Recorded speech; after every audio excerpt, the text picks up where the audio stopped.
Just as I was about to leave, my girlfriend unexpectedly showed up at my hometown. The arrogance on Lily's face made me want to laugh.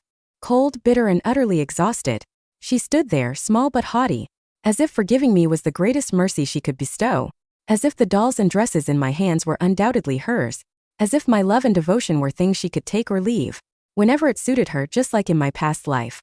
Always so entitled, always so blind to how much I'd given up for her.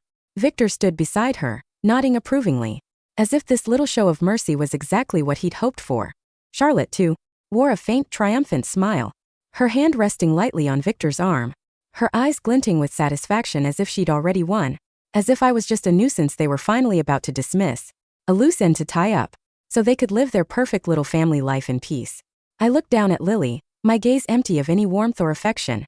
No anger, no sadness, just nothing, because she didn't deserve it. Not anymore. Not after everything she'd put me through in my past life. Not after the way she'd spit on my love, my sacrifice, my very existence until the day I died. Who said I was apologizing? I asked, my voice calm, almost lazy, as I shifted the shopping bags to one hand, pulling the pink music box out from the top. It was delicate with a little ballerina inside. Exactly the one Lily had begged me for months ago, back when I was still foolish enough to indulge every one of her whims.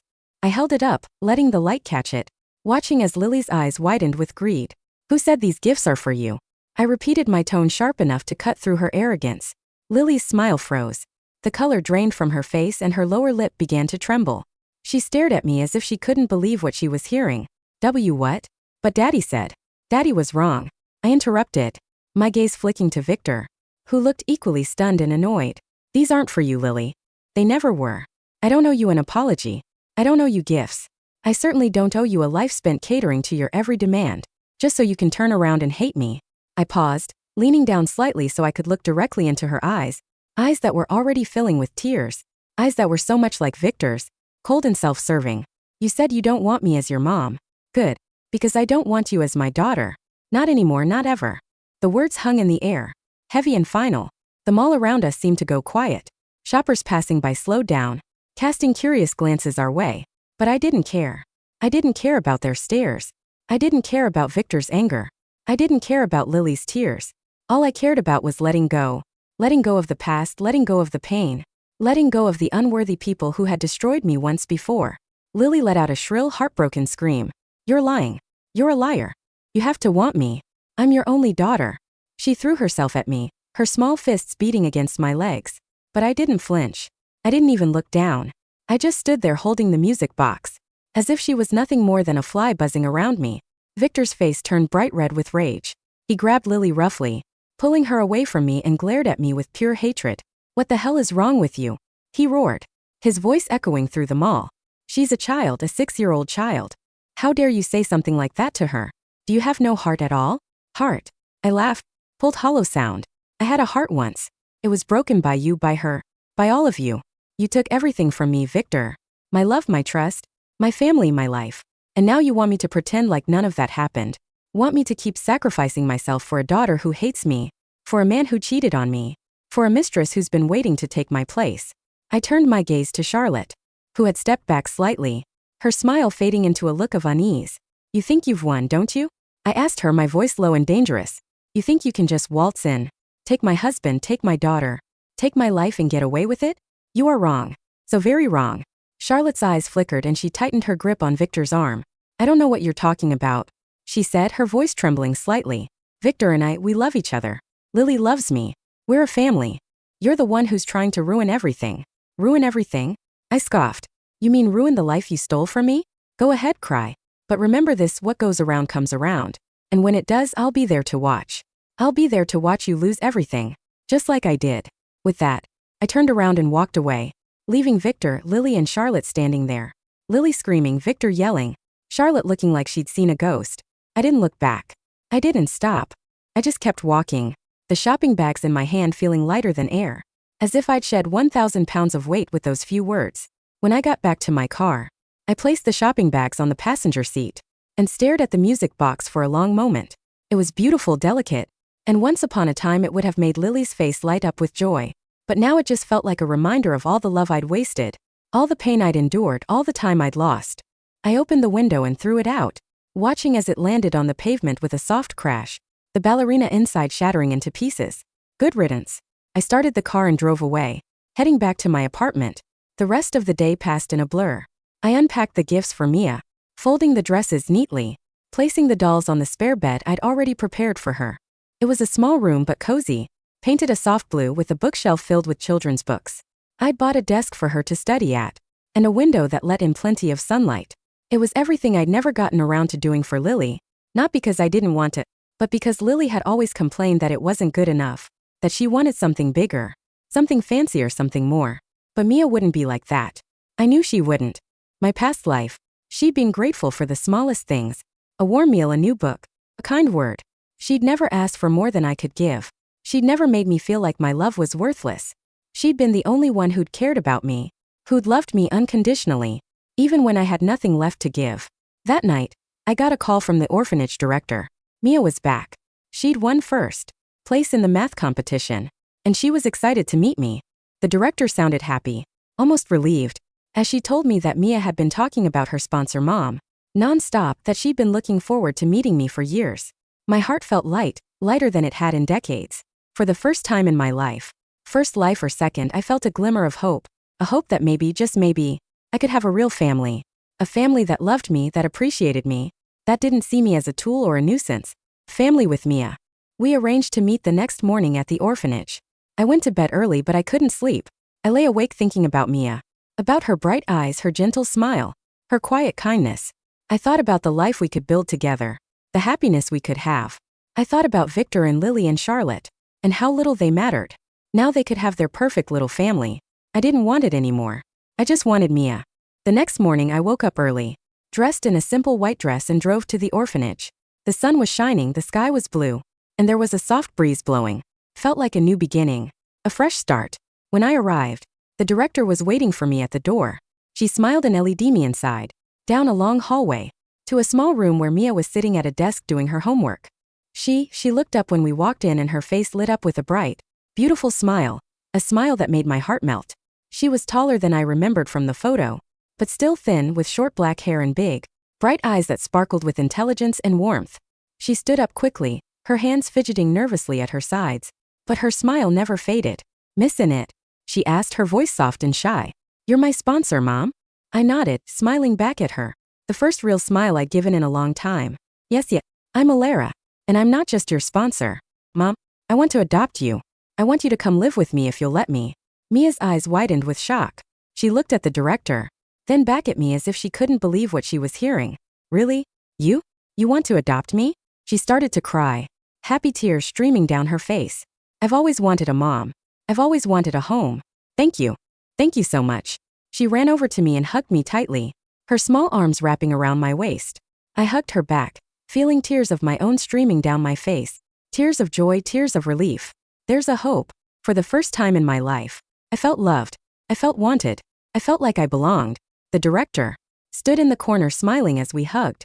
"I knew you two would get along," she said softly. "Mia's a wonderful girl. She's smart, she's kind, she's hardworking. She deserves a good home. He deserves you." We spent the rest of the morning together, talking, laughing, getting to know each other. Mia told me about her life at the orphanage, about her love of math and reading, about her dreams of becoming a doctor someday, so she could help people who were sick. I told her about my job, about my apartment, about the room I prepared for her.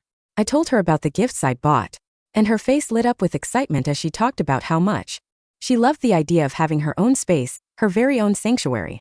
I watched her eyes widen with pure wonder as we pulled up to my apartment building.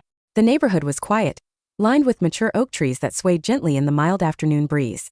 I helped her out of the car, carrying the small battered suitcase that held her entire life's belongings. It weighed almost nothing. We walked up the stairs together, my hand resting protectively on her thin shoulder. When I unlocked the door and pushed it open, Mia stepped inside with a hesitant, almost reverent caution. I led her down the short hallway and pushed open the door to the room I had painted soft blue. The afternoon sun spilled across the neatly made bed, illuminating the dolls and the small desk waiting by the window.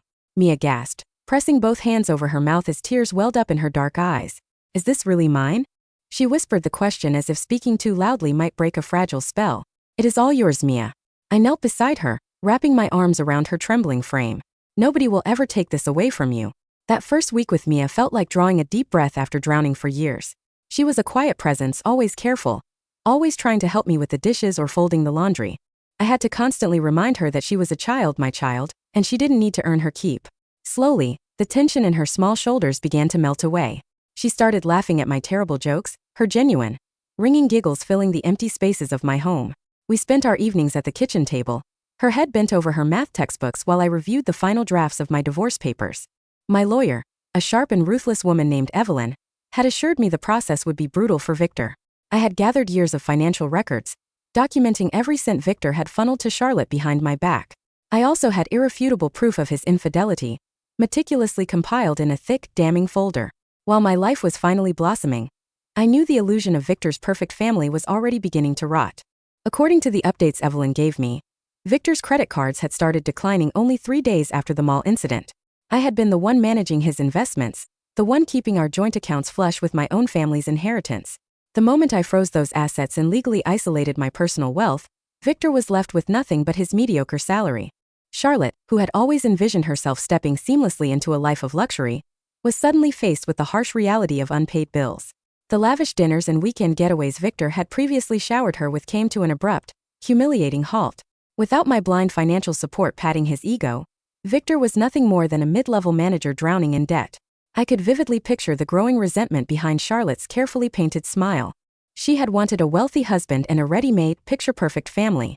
Instead, she had inherited a financial sinkhole and a spoiled, demanding 6-year-old who threw tantrums the moment she was denied a new toy. Lily was used to my endless patience, my endless wallet, and my constant sacrifices. Charlotte possessed none of those things. It was only a matter of time before their little house of cards collapsed under the weight of their collective greed. But I refused to let thoughts of them taint the peace I was building with Mia. We spent our weekends exploring the city, visiting museums, and browsing local bookstores. Mia would spend hours in the science and math aisles, her eyes tracking the titles with a hungry, intense curiosity. I bought her every book she touched. When she tried to put them back, arguing that they were too expensive, I simply handed the cashier my card and smiled at her.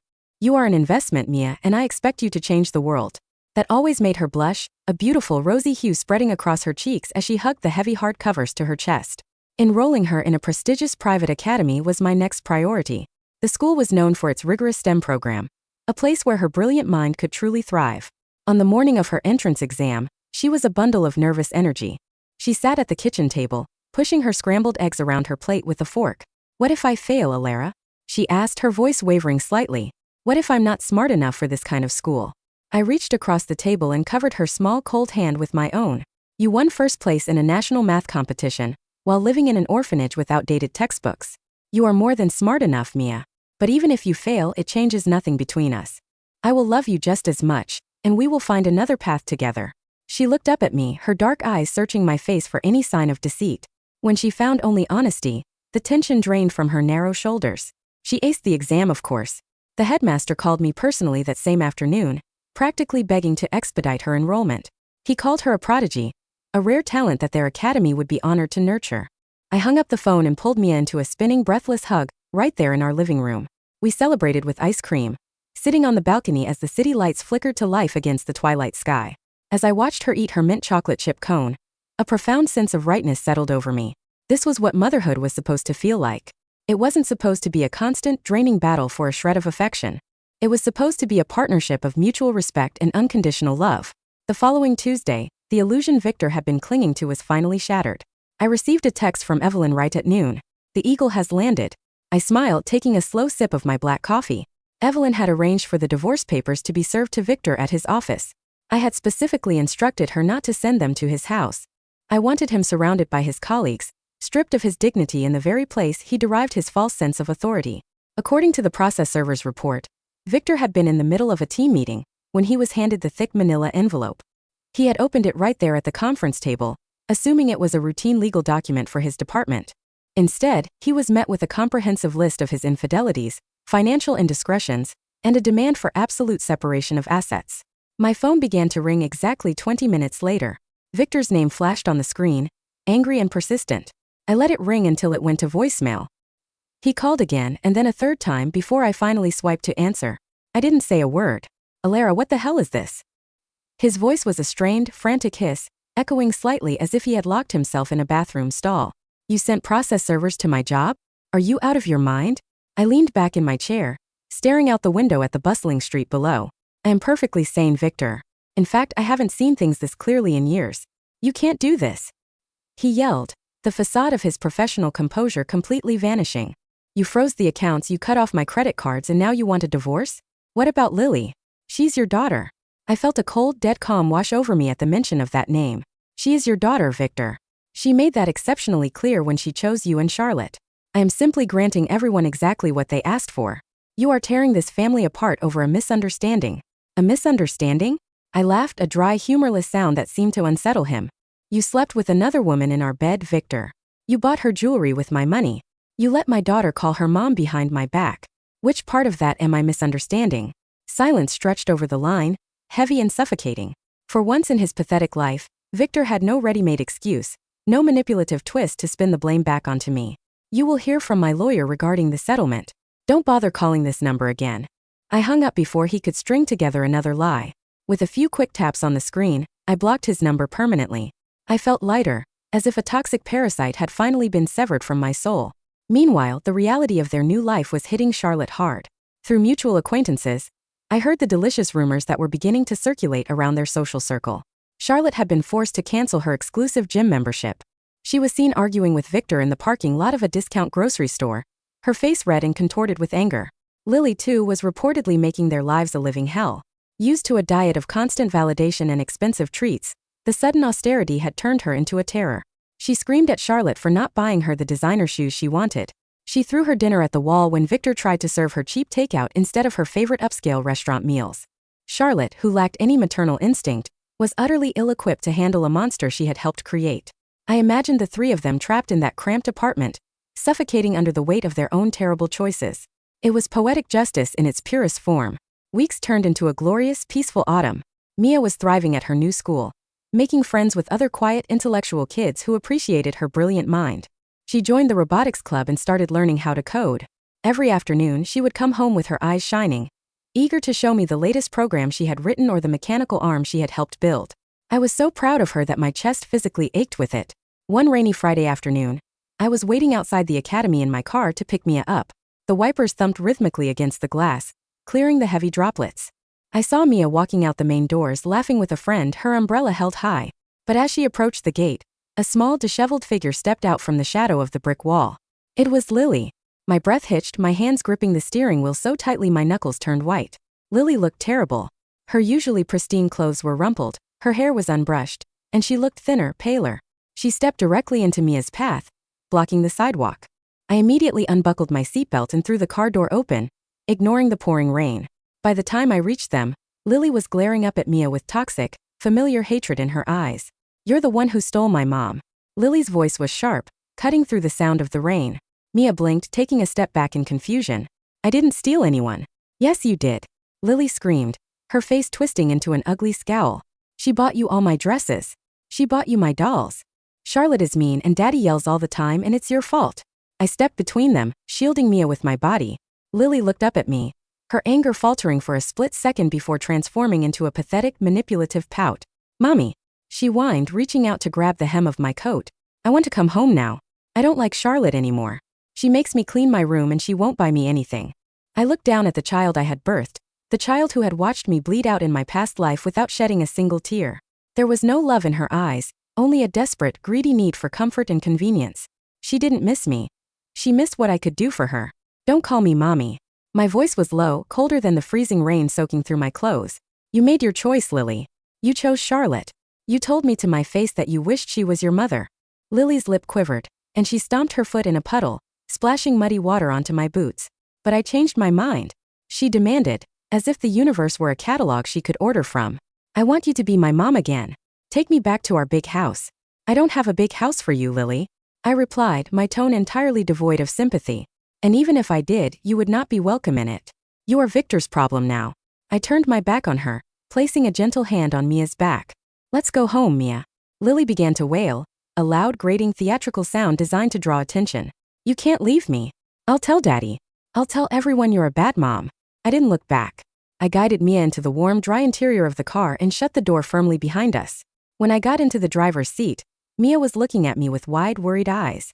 Was that Lily? She asked softly, pulling her damp coat closer around herself. Yes. I started the engine, turning the heat up to ward off the chill. Is she okay? Mia asked, her natural empathy shining through even after being yelled at. She will survive, I said firmly, pulling the car away from the curb. But she is no longer our concern. Our family is just you and me. Mia reached across the center console and rested her hand gently on my arm. I'm glad it's just you and me. A warm tear slipped down my cheek, mingling with the rain on my face. Me too, sweetheart. Me too. The divorce proceedings moved swiftly after that, mostly because Victor could not afford a lawyer to fight Evelyn. He tried to represent himself in mediation, a disastrous decision that only highlighted his arrogance and incompetence. We sat across from each other in a sterile conference room in Evelyn's downtown office. Victor looked exhausted, his hairline seemingly receding further by the day, dark bags under his bloodshot eyes. He glared at me across the polished mahogany table. You're trying to ruin me, he muttered, his hands clenched into fists on the tabletop. You ruined yourself, Victor. Evelyn replied smoothly on my behalf, opening a thick file. My client is simply retrieving what is legally hers. The settlement was brutal. Because I had proof of his financial infidelity, using marital funds to support Charlotte, the judge ruled heavily in my favor. I kept all of my inheritance, the investments I had managed, and the full value of our shared properties. Victor was left with his car, a pile of credit card debt, and primary custody of Lily. I legally relinquished my parental rights, a move that shocked Victor to his core. You're really just throwing her away? He asked, his voice shaking with a mixture of horror and realization. You're abandoning your own flesh and blood? I looked him dead in the eye, feeling nothing but profound relief. I am protecting myself from a child who was raised in your image. She is exactly what you made her, Victor. Good luck raising her without my money to soften the blows. When I walked out of that office building, the air tasted sweeter than it had in my entire life. I was entirely free. I picked Mia up from school that afternoon with a massive bouquet of yellow sunflowers. She ran out of the building, her backpack bouncing against her shoulders, and threw her arms around me. What are the flowers for? She asked, burying her face in the bright petals. They are for celebrating. I smiled, kissing the top of her head. How would you like to go on a vacation? Anywhere in the world you want to go. Her eyes widened, shining like dark stars. Can we go to Switzerland? She asked breathlessly. I read a book about the Large Hadron Collider, and it's near Geneva. I threw my head back and laughed, a genuine soaring sound that echoed across the schoolyard. Only my brilliant Mia would ask to visit a particle physics laboratory for a vacation. Pack your bags, little genius. We are going to Switzerland. The trip was nothing short of magical. We spent 2 weeks exploring the pristine, snow-capped mountains and wandering through the spotless streets of Geneva. I arranged a special tour of the CERN facilities, and I watched Mia's face light up with an awe so pure it made my chest tight. She took pages of notes in a little leather journal I had bought her, asking the tour guides complex questions that made them raise their eyebrows in genuine respect. For the first time, I felt like I was actually living, not just surviving the whims of ungrateful people. We ate fondue in cozy wooden chalets, drank hot chocolate that tasted like melted truffles, and took endless photos of our smiling faces. When we returned home, the contrast to my past life was impossible to ignore. In my previous life, vacations had been stressful, agonizing ordeals. Victor would complain about the itinerary, Charlotte would call endlessly under the guise of work emergencies, and Lily would throw tantrums over the hotel food. Now my home was filled with the quiet scratching of Mia's pencils, the smell of fresh laundry, and the comfort of mutual peace. But karma was far from finished with Victor and Charlotte. I found out through the local news, of all places. I was sipping tea on the sofa while Mia was doing her homework on the rug, when a familiar face flashed across the screen. It was Victor. He was being escorted out of his office building in handcuffs.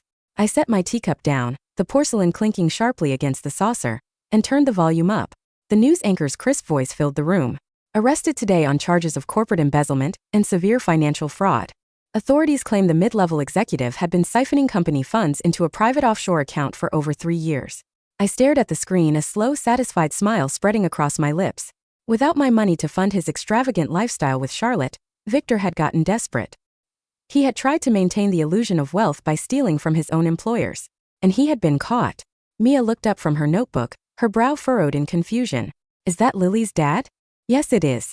I replied quietly, watching as they pushed Victor into the back of a police cruiser. Why is he in trouble? Because he took things that didn't belong to him, Mia, I said, running a gentle hand through her dark hair. And people who do that always pay the price eventually. The fallout was spectacular. Victor's arrest made the front page of the local business section. All of his remaining assets were frozen by the federal authorities pending a criminal investigation. Charlotte, realizing that her golden goose was not only dead but headed for federal prison, did exactly what I knew she would do. She ran. According to the grapevine, she packed up everything of value in their apartment, including the television and the microwave, and vanished into the night. She left Lily behind. The authorities found the 6-year-old girl sitting alone in an empty, dark apartment the next morning, crying for a mother who had never really wanted her in the first place. Child Protective Services was called immediately. Because I had legally severed my parental rights, they could not compel me to take her in. Instead, they contacted Victor's elderly mother, a bitter, strict woman who lived in a small rural town 3 states away. Lily was sent to live with her. I could only imagine the rude awakening Lily would face, moving from a life of absolute luxury to the harsh, unforgiving discipline of Victor's mother. There would be no designer dresses, no expensive music boxes, and no one to cater to her endless demands. She would learn what it meant to be truly miserable, just as she had made me miserable in my past life. But I felt no guilt. I had given her a chance and she had thrown it away. My conscience was clear, washed clean by the love and devotion I was pouring into Mia. Years began to slip by, peaceful and golden. Mia grew taller, her awkward, thin frame blossoming into the confident posture of a young woman who knew her worth. She maintained straight A's, leading the robotics team to state championships and tutoring younger students in her spare time. She never lost her sweet, empathetic nature, but she learned how to stand up for herself, mirroring the quiet strength I tried to model for her. When she turned 16, we celebrated by going to get her driver's permit.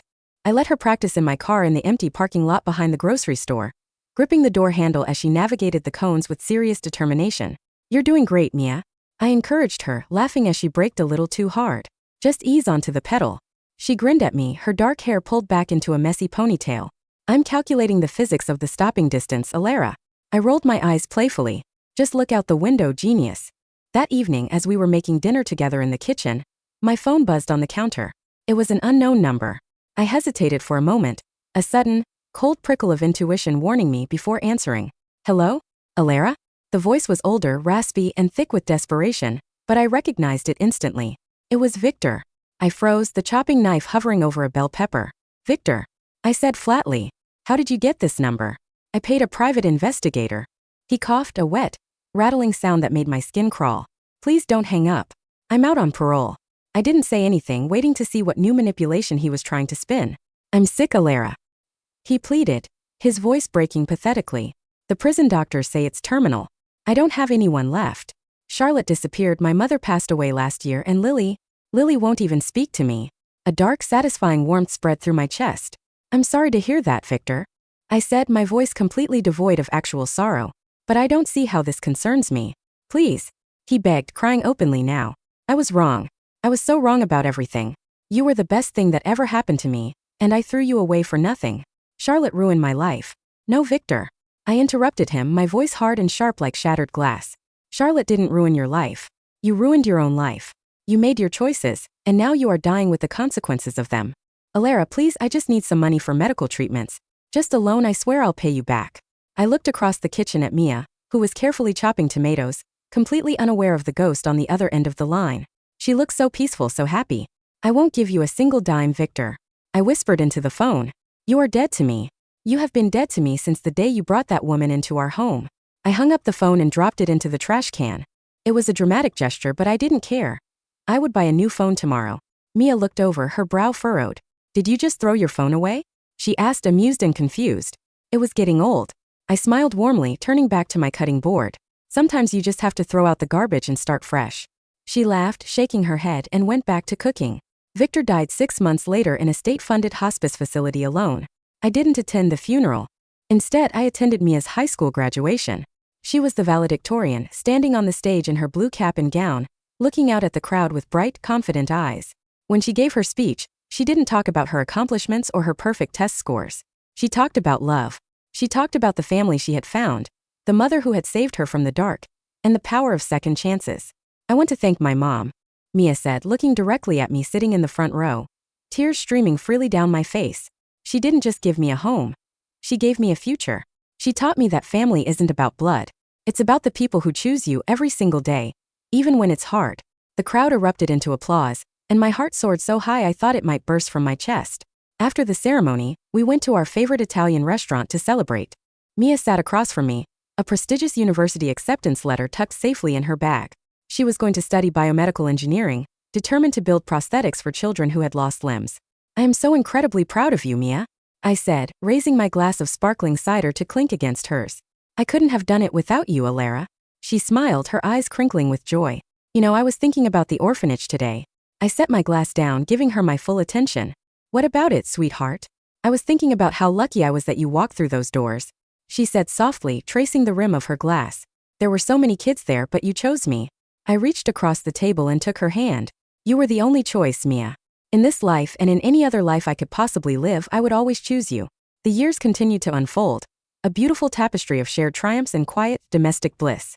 Mia moved into a dormitory at her university, but she came home every single weekend. We never lost our bond, that unbreakable thread forged in the fires of our mutual rescue. I watched her grow into a brilliant, compassionate woman, her name eventually appearing in scientific journals and news articles. She was changing the world, just as I had always known she would. Meanwhile, I found my own purpose beyond being a mother. I took the inheritance that Victor had tried to steal and started a foundation for underprivileged youth. We funded scholarships, provided housing, and gave kids like Mia a fighting chance at a real future. My life was full, rich with meaning and surrounded by people who genuinely loved and respected me. One afternoon many years later, I was walking through a park downtown, enjoying the crisp autumn air. The leaves were turning brilliant shades of gold and crimson, drifting lazily to the pavement.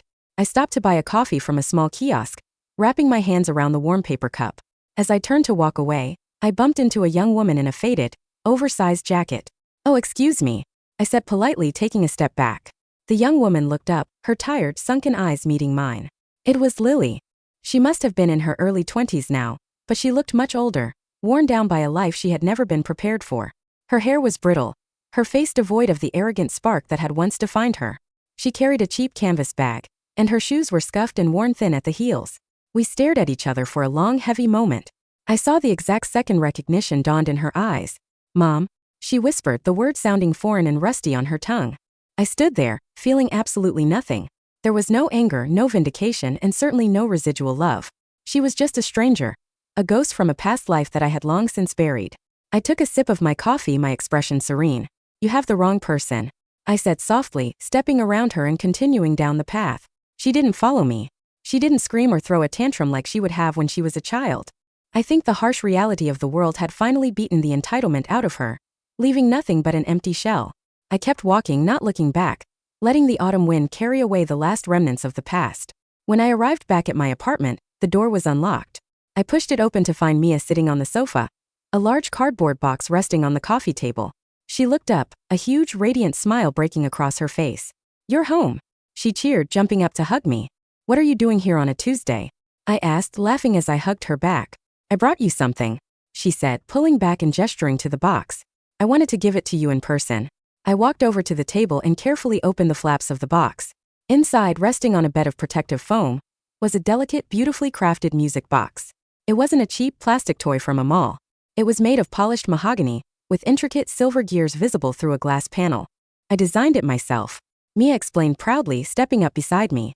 It uses a specialized magnetic propulsion system to turn the mechanism without any friction. I reached out and gently lifted the lid. Instead of a ballerina, there was a tiny, perfectly sculpted silver tree inside, its branches slowly rotating to a soft, original melody. It's beautiful, Mia, I whispered, tears pricking the corners of my eyes. Look at the inscription on the bottom, she prompted gently. I lifted the heavy wooden box and tilted it toward the light. Engraved in elegant, sweeping script were the words, "To Alara. Thank you for planting the roots so I could grow."